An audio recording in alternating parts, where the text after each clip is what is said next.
edition of East Coast Bias. Raheem Palmer, John Jastremski, Anthony Dabbundo stepping in like he has this entire NCAA tournament, and he's doing so for the full Monty today because Joe House is on location at Augusta National. Congratulations to the Florida Gators, bringing it back like it's young jock and it's going down. 2005, 2006, 2006, 2007. Florida are back the college basketball world as champions after taking down the Houston Cougars. Now, gents, the NCAA tournament has come to a close.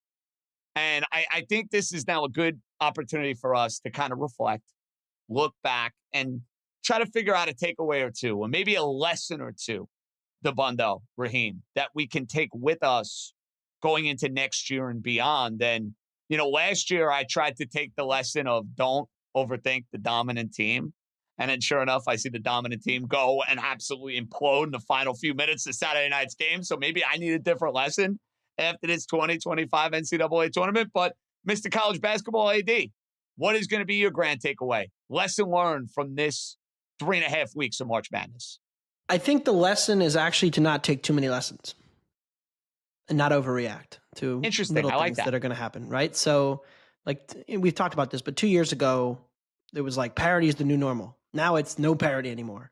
I think you have to just take it on a year-by-year basis and say, we can evaluate these teams. We have so much publicly available data that's pretty easy to consume, from Ken Pom to Bart Torvik, and to look at the history of these one seeds and how strong is the field this year. We talked about this last week. 17 elite offenses this year, above 120 offensive efficiency. When we get to the tournament next year, if it's 17 again, if it's 20, if there's, the sport continues to go in this direction, it might continue to be chalky. Or we might have a little bit of a drop-off where there's not as many elite teams next year. I don't know. I think it's a little bold to confidently proclaim that, what's going to happen next in this sport, because the landscape, the conference realignment, the NIL, the transfer portal, could there be a super league? The Big East is, raising a ton of money for basketball only. There's so much changing right now that I am not confident in anything for next year. And I think I'm going to try not to, make all these crazy things, because I could look really, really dumb in about 11 months if I try to do that. Fair enough. Now, Raheem, we think about it now, it was a chalky tournament. It was the first time we had all 4 number 1 seeds get to the Final Four since 2008. And it was a very blasé round 1. You had some good games in round 2. You had a couple of decent second weekend games. But I almost think this lasting Final Four of Duke choking an all-time choke and Florida stunning Auburn the way they did in the second half, I feel like that's going to be what everybody remembers from this tournament. More than anything else, I think the Duke choke is going to be kind of lasting image in people's minds. Yeah, after a tournament with no madness, we finally got some madness, and it happened in the craziest, most unexpected manner ever. So that proves that there's always going to be chaos when it comes to the NCAA tournament. Something that you just don't expect is going to happen. And that's why it's crazy, AD. You think about all-time great college teams, and the teams that don't win just don't get remembered the same way. That Kentucky team that was undefeated in 2015, they had Karl Anthony Towns, they had Devin Booker, they had the Harrison twins. They were loaded. People were thinking they were going to be the one to go and do it start to finish. They go and lose to Kaminsky and Sam Decker. And historically speaking, nobody's going to look at them the way they'd look at, a UConn team. And I know they had close calls. They should have lost to Notre Dame in the round of 8, on and on we go. But it's funny how, that last game being a loss, are you going to think of Duke as a historically great team 5-10 years from now? I don't care what their Ken Pom metrics are. I'm going to say they choked in the biggest game they played. Yeah, they had trouble in close games all year, which they didn't play a ton of them because they were so damn good. But something that cropped up for them, couldn't get the inbounds in. And I think that will be what people remember most. That and just the whole run from Walter Clayton, just kind of maybe it elevates his draft stock. Are we having a different conversation about him because of all the incredible shot making he had throughout the tournament? Because we've seen kind of the March guard have the crazy run to elevate yourself into the next level and kind of go and go on this, Cinderella March kind of run, even though they were a 1 seed to get as far as they got. And so I think the question is, this Duke team, Flag and Knipple and Malawach, they're all going to be lottery picks. But we'll all remember this Duke collapse, and especially because in the greater scheme of college basketball, that's twice in 4 years where it felt destined for Duke, and then they kind of got the heart sucked out of them, like just ripped out in the last minutes of these games against Carolina and against Houston. And I think that will be the game that, even as we're sitting here now, I still can't believe Duke lost that game. And that will be the lasting game and image and takeaway from this tournament. The one shining moment may not have been Duke's collapse, but it will be the one lasting moment from this tournament. Boys, it's always sad when it's over. I'm not going to lie. Like, we spend not a ton of regular season time on it.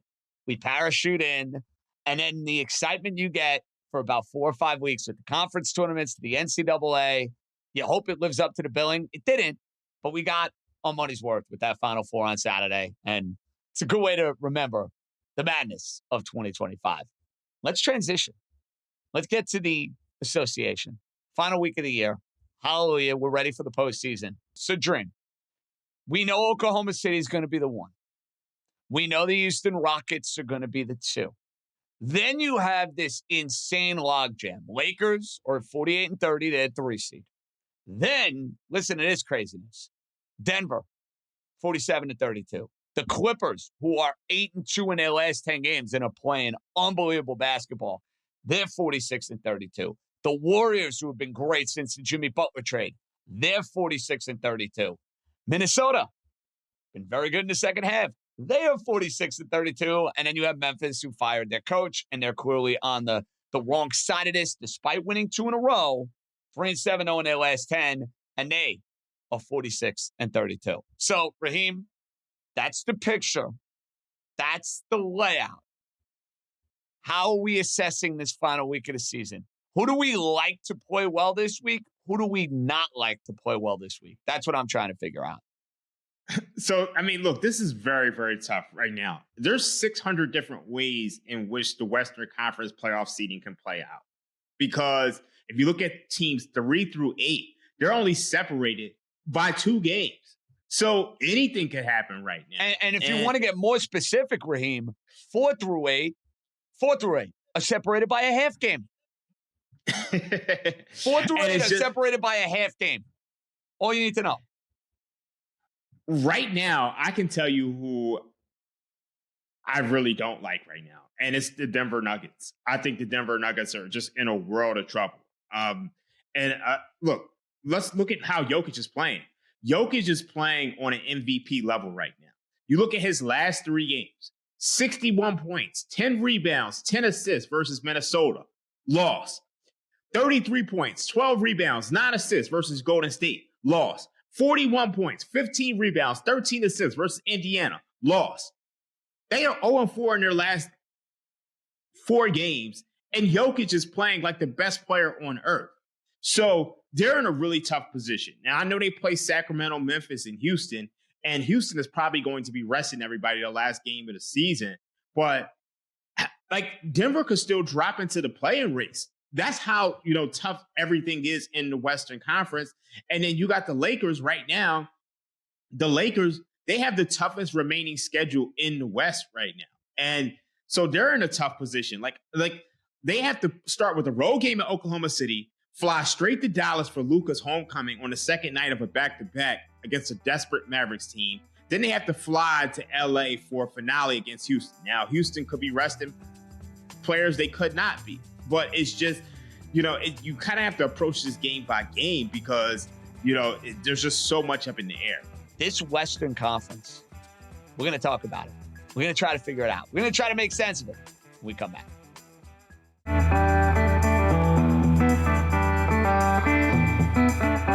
right, welcome back, boys. We have the final week of the NBA regular season. So, Dabbundo, you get to have a little fun parachuting in.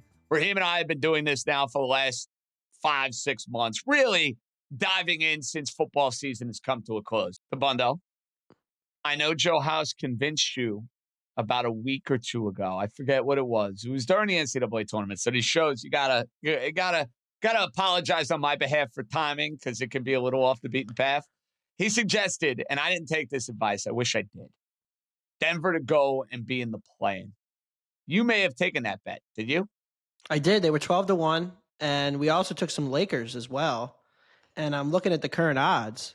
So right now, the books have odds up on who will be in the play-in.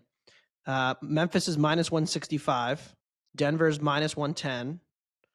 Clippers are -105. Golden State is +220. Minnesota +370. And the Lakers are 6-1. So really, they're saying Lakers because they have the extra win.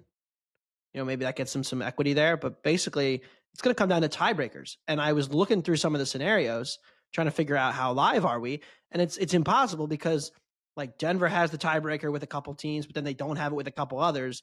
And I don't know what the tiebreaker scenario is. What if it's like a very likely possibility there's like 4 teams that end up 49-33 or something. And I don't even know what they do. If you're going to ask me to figure that out, Dabbundo, the answer is going to be I don't have the slightest idea.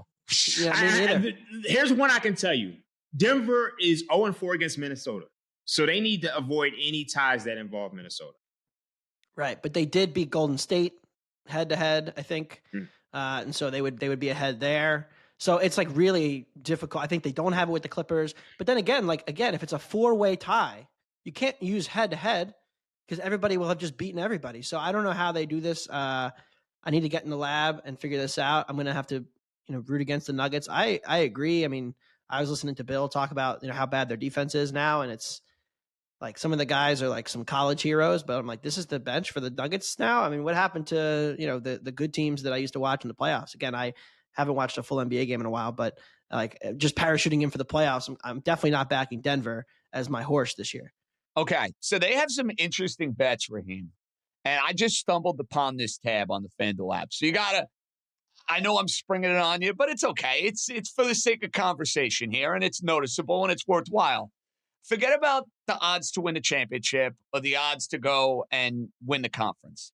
FanDuel now has dissected it so much, Dream, that I can find odds on teams to make the semifinals, which I think can be advantageous here if we're a believer in certain teams getting in. Now, again, trying to determine who they're going to play at this stage in the game is almost impossible because of what we have 3, 4, 5, 6, on and on we go.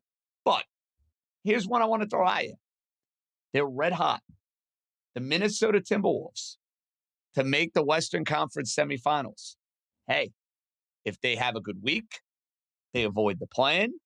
There's no Oklahoma City, or maybe they're the 7 seed. They don't have to deal with Oklahoma City.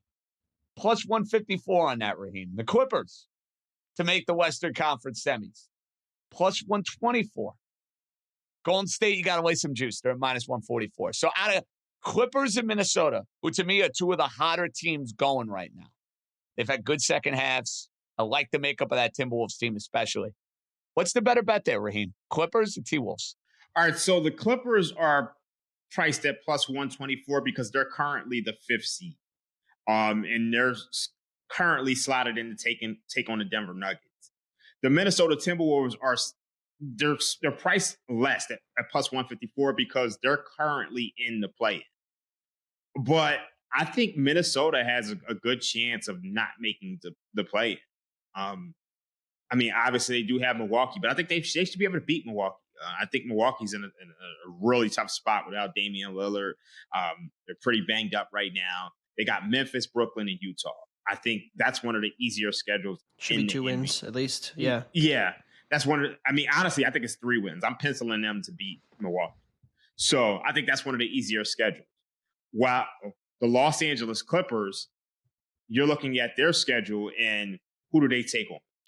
They host San Antonio on Tuesday. They host the Rockets on Wednesday. And again, remember with the Rockets, they kind of locked in that 2. So it's but still the Rockets, right? Don't they play hard every night? Like, isn't that their thing? Well, yeah, I mean, they're taking on the Rockets. Here's the thing: they're taking on the Rockets on Wednesday. They're not taking on them on Sunday. So the Rockets might still be playing for just for. And the Clippers will be getting them second out of a back-to-back. Let's not rule that out as well. Exactly, and then you got Sacramento, and then you got Golden State, and those are 2 That's teams a tough who are close still on the road for both of those games. Too. So I think you have to take Minnesota here. I think Minnesota is probably the better team.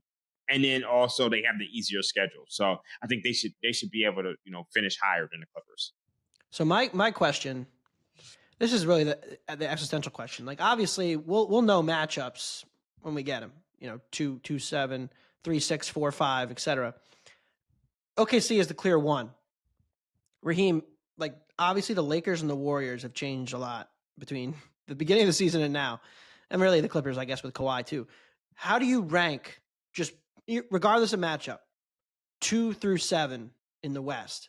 If you had to pick, you're if we did a draft, I think we agree like Memphis is probably 8. Who's 2 through 7? Because I actually have no idea, and maybe this will inform who my horse to ride is. If we disagree, I don't know. I don't. Interesting, really Raheem. I'll let you take this one first because I have a thought. I think the Warriors are the second best team in the West. I totally agree. Totally agree. Totally agree, Raheem. I'm lockstep with you on this. I didn't know if you were going to say Lakers on me, but I'm right there with you with Golden State. Dude, their defense has just changed the calculus. And Butler. I'll put it this way. The Warriors are 21-3 with Curry and Jimmy Butler in the line. That says it all. Now, I think the third best team in the West, that gets kind of complicated because it's just, I think so much of this depends on matchups. And I think once the matchups come up, you'll be able to kind of figure things out. I'm kind of a big Minnesota guy. I am too, man. I am too. Yeah. But here's the problem, Raheem. We need them to avoid Oklahoma City in that first round. So we can't have Minnesota fooling around here, ending up in the play-in, let's say losing the play-in, and then, all right, they get in. They're going to make the playoffs. I'd be stunned if they don't. But we don't want Minnesota playing OKC in that first round. We don't want that. You don't want that. Your plus 154 is cooked if you get OKC in round 1. But here's the thing. I actually think they match up very well with OKC. I think that would not be an easy sketch. Not an easy, no, but but let's put it this way. Yeah, but I understand. Yeah, you don't want to match up. For the sake of the bet that I'm making, because I am going to take Minnesota to advance in the first round, if they drop series prices on OKC and Minnesota, you and Dabbundo both know I'm not getting plus 154. It's going to be a lot higher than that. Exactly. So honestly, I wouldn't recommend making any of these plays until the matchups come in. Just based on the Western Conference, because this is not going to be decided until Sunday night. So all right. So Minnesota's 3. I'm not necessarily saying I'm putting Minnesota 3. I'm just saying I don't know if you can do that. But let's put it this way. They're, to me, and I don't know if you disagree with this, Raheem, I feel good about putting Golden State 2. I do not think there's that much of a gap between the Lakers, the Timberwolves, and the Clippers. I'd put the Lakers probably ahead of those two teams, but I do not think there's much of a gap. Does that make sense? And Houston, I don't think there's a gap between. Team.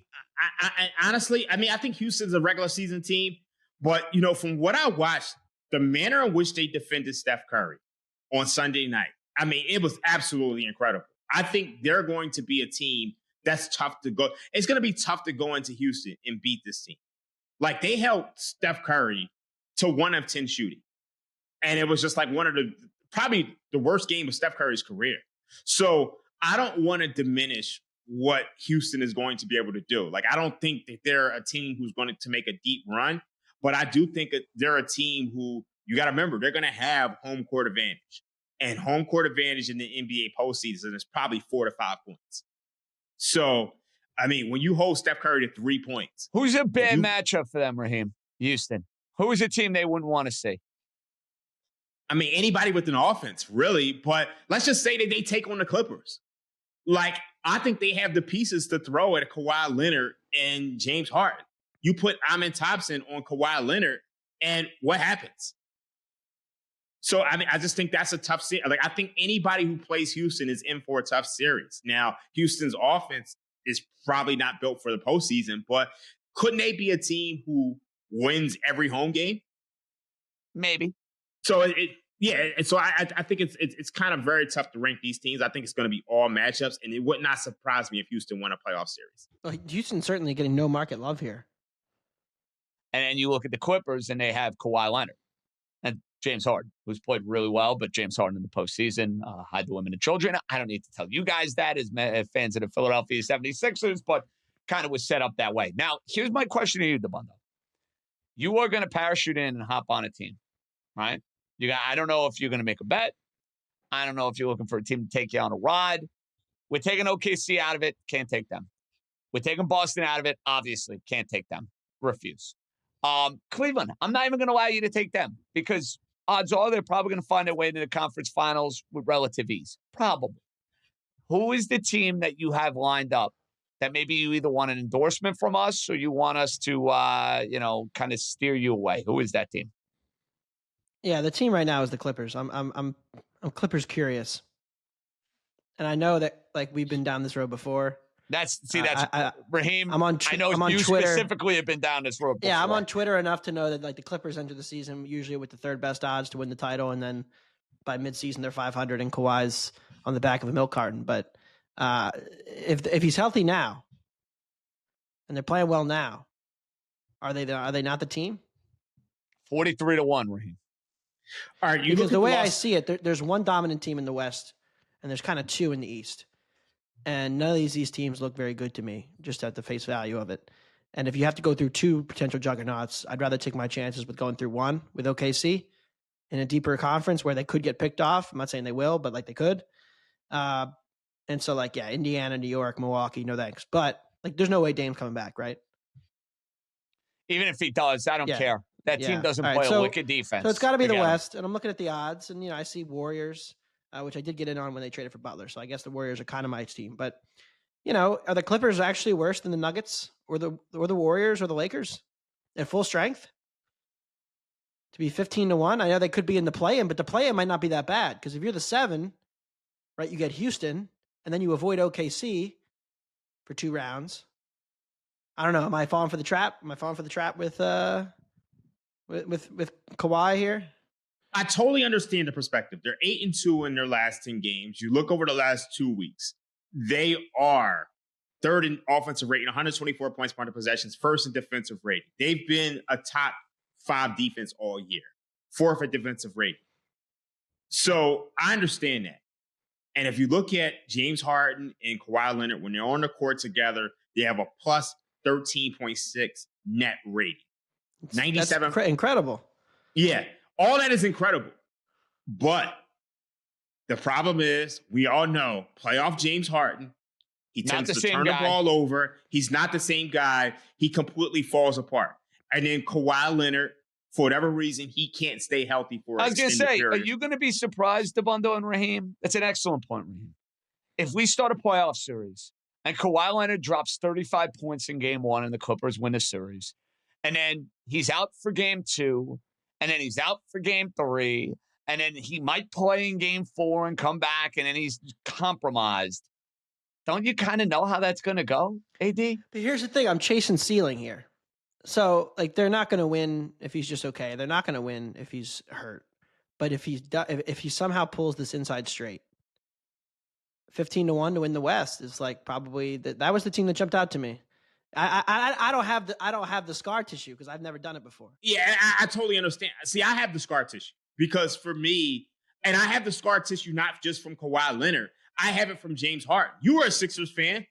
Yeah. You'll see James Harden. I never bought into those Sixers the same way, but no, but maybe even maybe a little. Game 5 against Boston. Even if you never bought in, James Harden, he has 45 in the game winner in game 1. He has 45 in the game winner in game 4. They could close the thing out in game 6, and James Harden just completely no shows. They're up.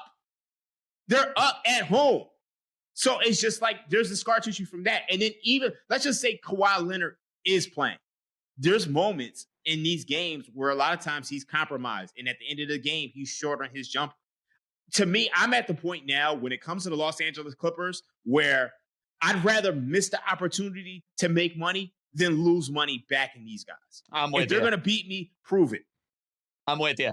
And that's why, listen, I can take a stab on them in a first-round series. I think that's something I'd be more than comfortable doing over the duration of the postseason, Anthony. I know you're not getting the same value with a Golden State team or a Laker team. You're still getting a good number, I think, at 18-1, give or take. That to me is the route I would look to go. It would have to be I'm not there on the Lakers. I'm with you on Golden State. I'm not taking the Lakers. But I'm just saying, let's put it this way. Who would surprise me more in the NBA Finals? The Clippers or the Lakers? To me, it's the Clippers. And you got to remember, it's LeBron James, Luka Doncic, and Austin Reeves. At the end of the day, we know they're going to get a tremendous whistle. Right now, their offense is absolutely incredible. And it feels like, when we spoke about the Houston and Florida game, we kind of spoke about defense. And I said it's kind of the opposite in the NBA. In the NBA postseason, who is going to slow down those three guys when it matters? And that's what's scary about the Lakers. We got a lot of juicy stuff here on this Western Conference playoff picture, and it's going to be an ever-evolving playoff picture. So when we have a conversation with Raheem and House on Thursday morning, it may look a little different, and it most certainly will be solidified next Sunday at this time when we will figure out what's what, who's going where for a plan, and who is solidly in the NBA postseason. When we come back, I want to take a look at the Eastern Conference side of things. The odds to win round one. To me, there's only a few teams to look at here, but I do want to dive into if there's one we like above the rest, and I'll get Raheem and AD's thoughts on that. We'll get to a big contract in Major League Baseball and the odds in baseball 2 weeks into the year, if there's a buy low candidate, if there's a team we should be selling and shorting all stock on. We'll dive into that too, right here. East Coast Bias, coming right back.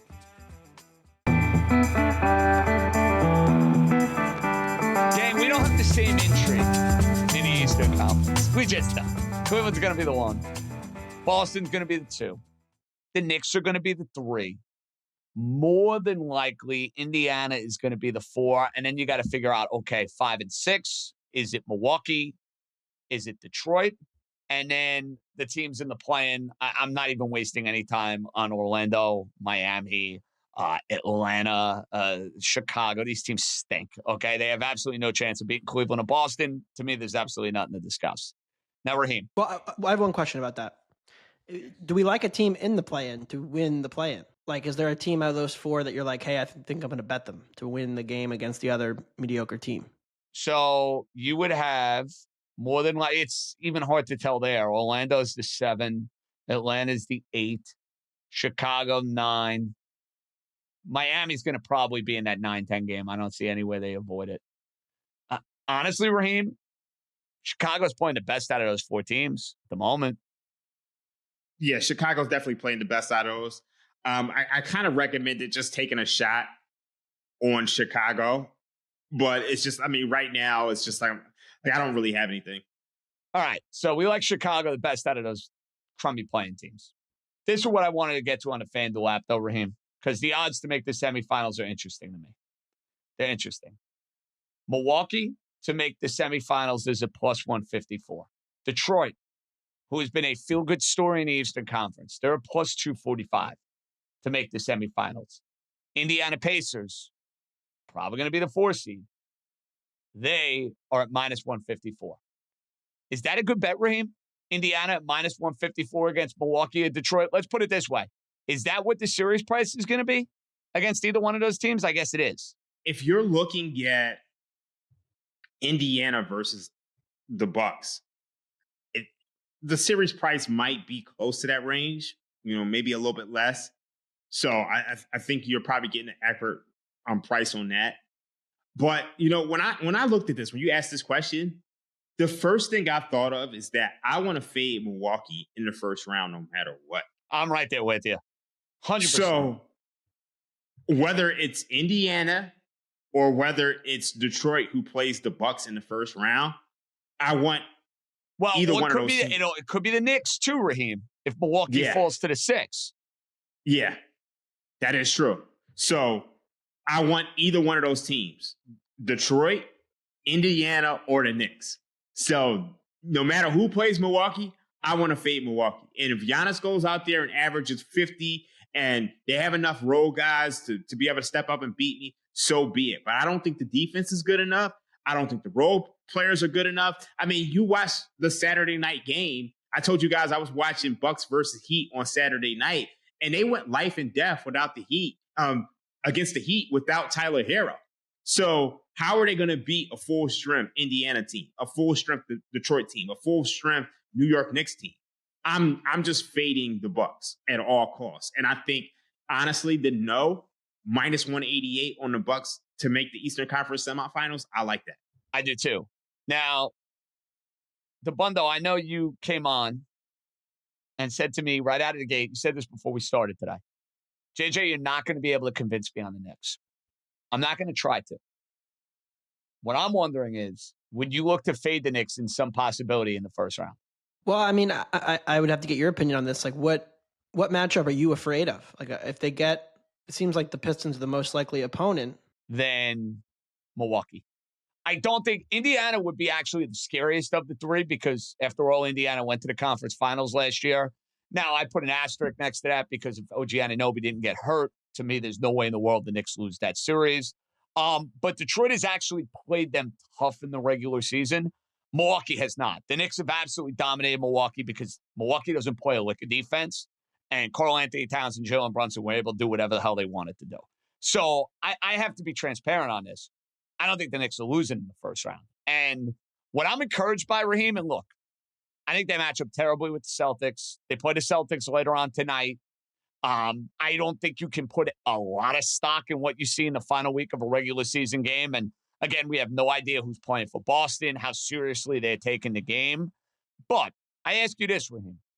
The emergence offensively of OG Anunoby, which has become a monstrous key for the Knicks. I mean, you look at OG Anunoby over his last 20 games, a lot of it, yes, without Jalen Brunson. I mean, we're talking about a guy who's averaging north of 24, 25 points per game. Brunson comes back. He has a monstrous Sunday night against the Phoenix Suns. Can this change the calculus, Raheem, for you on the Knicks with Anunoby stepping up, giving them this sort of third option that's not just, 15, 17 points per game, but has been an offensive force? Do you think this is real or not real? So we know the Knicks are a very good team. They're the third best team in the Eastern Conference, 50-28. The issue with the Knicks is that they're just not good enough to beat the best two teams in the conference. They have a negative 125 point differential against the Cavs and the Celtics. You look at their games against the Celtics. They played a couple games against the Celtics, negative 63 point differential. You look at the games against the Cavs, negative 62 point differential. So they just can't beat the top two teams in the Eastern Conference. Everybody else, they're better than. So they're just kind of in this no man's land. And I don't know if the emergence of OG Anunoby changes that. And then also, Jalen Brunson, he's coming back soon. I don't know what he is. He played Sunday. Yeah. So the idea, I think, over the next week, Raheem, is get his body right, get him back to game speed, go from there. I'll ask you this, Dabbundo. If they go and beat the Celtics or beat the Cavs, they play them both this week. You put absolutely no stock in that? Not really, no. I mean, it's all wrapped up. I mean, we never know, right? We don't know how close they really were last year because we didn't get that series. And I think it feels very NCAA tournament-y right now in the East, where it's like you got these 4 cannon fodder teams at the back end. You throw in Milwaukee to that tier. Then you've got the maybe interesting Pistons, who might be like the snarky 11 seed who could maybe surprise the Knicks. But then it's just going to be, all right, then you have the Knicks and the Pacers, who are good teams, but not really good enough to challenge the 1 seed or the top seeds, the Boston, Cleveland. And we're just going to get, a clash of Titans, a Duke Houston, an Auburn, Florida, when Cleveland and Boston match up. I mean, how do we not get that? So it's very square, but I feel like I'm going to be parlaying a bunch of futures on like series price favorites and just hope nobody gets too injured among those favorites, because we're probably going to get just the chalky of the chalk. But I mean, I'm happy to be wrong. I would love a good series or two. We haven't really seen that in the East at any point in the last couple of years. And now that Cleveland's kind of joined that tier, like I actually think the Knicks against Cleveland maybe could have been a more interesting matchup. I don't think the Knicks against Boston is, based on it's just an awful matchup against the Celtics. And that's why, Raheem, to me, I wouldn't bet either the Knicks or Indiana to win their second round series. I'm obviously putting the cart before the horse, assuming Indiana is going to win in the first round. To me, Indiana would be more live against Cleveland than the Knicks would be against the Celtics. Do you agree with that? Yeah, I can agree with that. I hate the matchup for the Knicks against Boston. Yeah, they're in a bad spot against the Celtics. It's just, I don't know. It's just a brutal matchup, and it's unfortunate because the Knicks are not the type of team who they're built for tanking. Tom Thibodeau is not going to take out of a spot in order to get a better matchup. Well, they can't at this point. It's too late. It's too late. They actually played okay without Brunson. I thought Brunson's injury was going to put them in a position where maybe they fell out of the 3 seed. Didn't happen. You're right about that, Raheem. And it's a blessing and a curse. But wake me up if that series is 2-2 and the Knicks can actually have a shot against the Celtics. You know me. I'd love to be wrong on this. Don't see it. Don't buy it. I don't care if Mitchell Robinson's back. I don't care if Anunoby's playing great. The 2 best players on the Knicks are flawed defenders, Brunson and Towns. Celtics exploit that every which way imaginable. Guys, when we come back, we have our East Coast Bias grab bag, where there are some assorted topics coming the way of the fellas. One of them may be involving the futures market in baseball. We'll see if there's a strategy for one of these non-golf aficionados to go and actually play the Masters. I'm curious about this. I'm playing the Masters, and hopefully there are a couple of plays that are going to treat me well. We got a lot more coming your way. We'll be right back.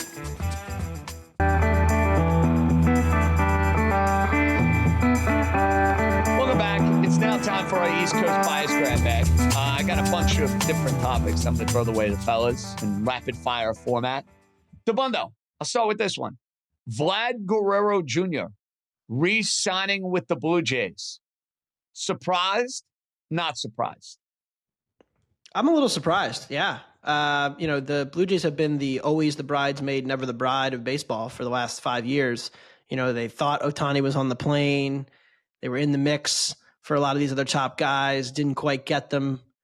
And so whether it's Canadian taxes or people not wanting to live in Toronto or the Blue Jays front office, you only have to go back a few years where we were like, whoa, the Blue Jays have Vlad's kid and they have Bichette's kid and they have Biggio's kid and they had a really good rotation assembled. And it's like the Blue Jays could be the team for the next 5 years to topple the Astros dynasty. And now it has not really happened for them. They've won fewer games every year.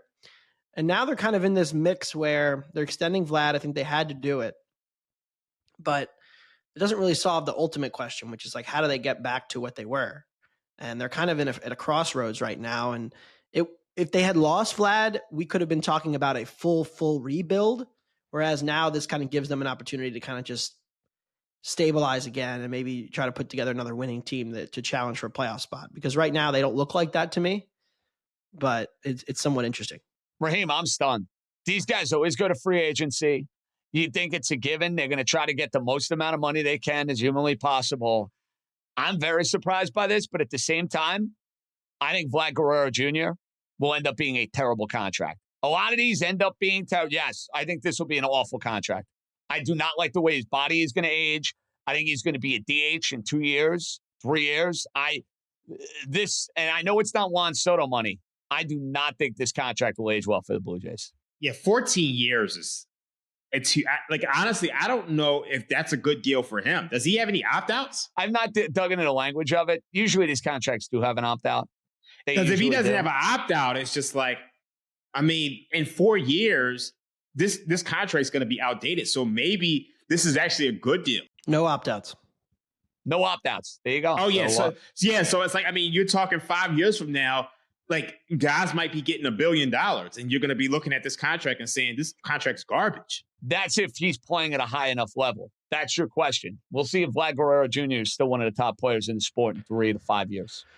The WAR metrics have never really loved him, but he is a pretty consistent hitter and he's a good defender at first still. For all of his, questions about how he'll age from his body perspective, he does pick it over there at first pretty well.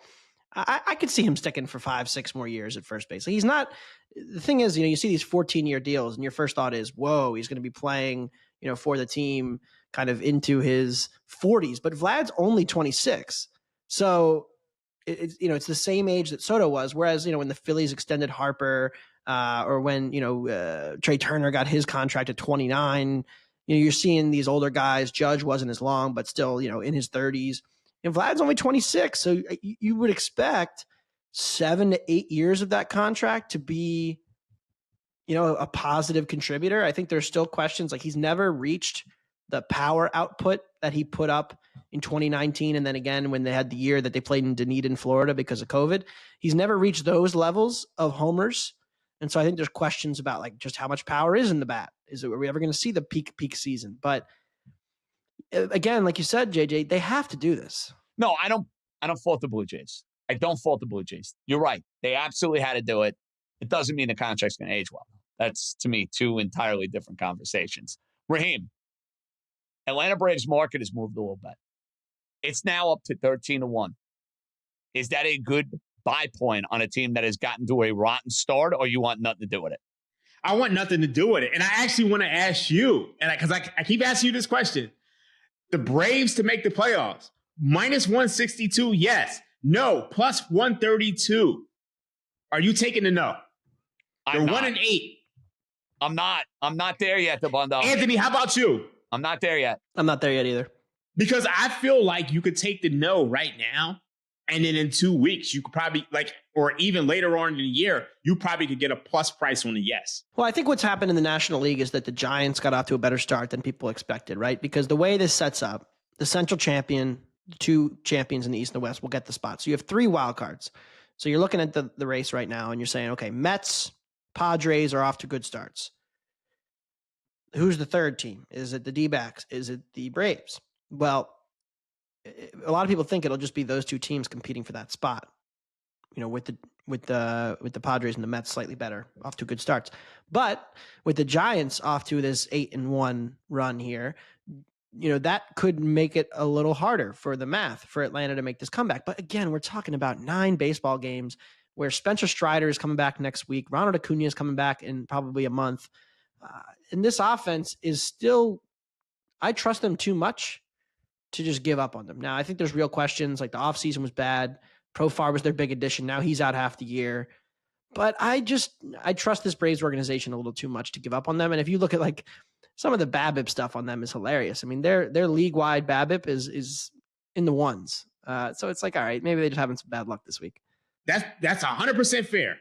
But they take on the Philadelphia Phillies today. They got a series against the Phillies today. 3-game series. They lose this series, this price is going down. And I can guarantee you that there are 1 or 2 more series losses away from the yes being at plus money, and you can have plus money on both sides. See, that's the thing. To me, if you like to know, and I don't, I understand your point, Raheem. I just am not there yet with the Braves. I would not lay 162 to make the playoffs. I just am not going to do that. However, I think Atlanta at the end of the day is still going to find their way back. Dabbundo, is there a market move that you have found fascinating, though, in the first 9 games in baseball? I think the AL West is over. Over? I do not think Houston has the horses to do it this year. Victor Robles just got hurt for Seattle, which it's kind of amazing that we're saying that is a difference maker for the Seattle Mariners, Victor Robles, but there's no offense there in Seattle again. Stunning. Stunning. Yeah. And I really think this is one of the last times you're going to get plus money on Texas to win the American League West. Listen, this is music to my ears, Dabbundo. I bet them to win the World Series. I bet them to win the pennant. I bet them over. I have Texas every which way. So you are speaking my love language right now, Dabbundo. I love this. Yeah, and over is obviously an exaggeration. You still think plus 105 is good value on Texas because you don't think you're getting a plus much longer? No, I don't. I think their offense is clearly the best. I think Rocker and Leiter have looked pretty good, and that was kind of the big questions. DeGrom didn't have a great second outing, but it's Jacob DeGrom. I'll ride with him. Uvalde's stuff looks good for now. So there's still questions for Texas. Their bullpen doesn't have a lot of swing and miss. It's kind of an issue, but this offense is going to slug. Their starting rotation is deeper than really even Houston's is right now. And again, just this Houston offense right now, without Tucker, without Bregman, it's just not the same unit that it's been. So I think this is, Houston will be in the wild card mix. Seattle will be in the wild card mix. I think Texas is a good 4 or 5 wins better than these other teams. And so at plus money still, I think you're getting a great bet there on the Rangers. That was the one that jumped out to me. And you're right. I mean, they opened 4-1 this summer before the Tucker trade, before the Bregman isn't coming back news. And so they went off at like plus 170, and I felt like they were clearly the best team entering the regular season, and they've proven that through the first 10 games here. Boys, we'll come back, wrap up East Coast Bias. Best bets, maybe see in the future when we come back. All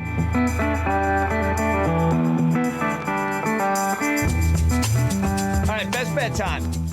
Floor is yours. Tuesday. Raheem, you can see the future. You can give me something for today. What are you feeling?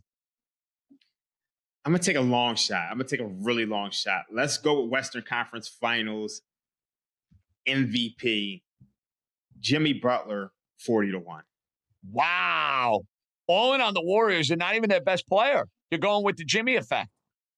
Yeah, I think sometimes you got to take a shot. I think this probably, if the Warriors are who they say they are, who we think they are, and they have a shot, this number is going to go down substantially. Obviously, Steph Curry, 950-1. It's a great price. I think Jimmy Butler is an even greater price. So I'm going to take the absolute longest shot on the board. AD. All right, we talked about it earlier. I need another horse to ride. Probably going to go to the slaughter against the OKC juggernaut, but I have some ability to get hurt here with backing Kawhi and James Harden in a playoff setting. But you know what? I'm going to do it. 15-1 to win the West is intriguing to me. I think you mentioned earlier how well they're playing. And I might hate it and laugh and be like, oh, what an idiot I was. But you know what? Clippers, 15-1 to win the West. I think they're based on what we had, the conversation we had. I wasn't so inspired by the discussions of the second and the third best teams like the Warriors, the Lakers, the Wolves, the Nuggets. It's like, I think the Clippers could be the second best team. You're taking a shot. Good luck. Remember, it's the Clippers. That's my only piece of advice to you. So when this ends poorly, and I understand the math argument behind it, just remember this conversation, Dabbundo, JJ reminding you, it's the Clippers. So we shall see. I wish you luck. Not betting against you, but I wish you luck. Guys, I'm rolling with two long shots for the Masters coming up this week. Top 20 plays. Two guys that are not necessarily loved. Two guys that love Augusta. Phil Mickelson, who always seems to get it going playing at this golf course. He is plus 350 to finish in the top 20. I am taking a shot on that. I am also taking a shot on Patrick Reed, who is another live guy that always seems to play at his very best at Augusta. Guys who know this tournament, who have won at this tournament. Reed, plus 210. Mickelson, plus 350. Top 20. Not top 5, not top 10. Top 20. Get it done, live guys. That's going to do it for this Monday East Coast Bias. We'll be back later in the week. The tournament is done. Playoffs are around the corner. The Masters is here. Great time of the year. For Dabbundo, good job all tournament long. Raheem, I'll see you on Thursday. JJ out. Be good, everybody.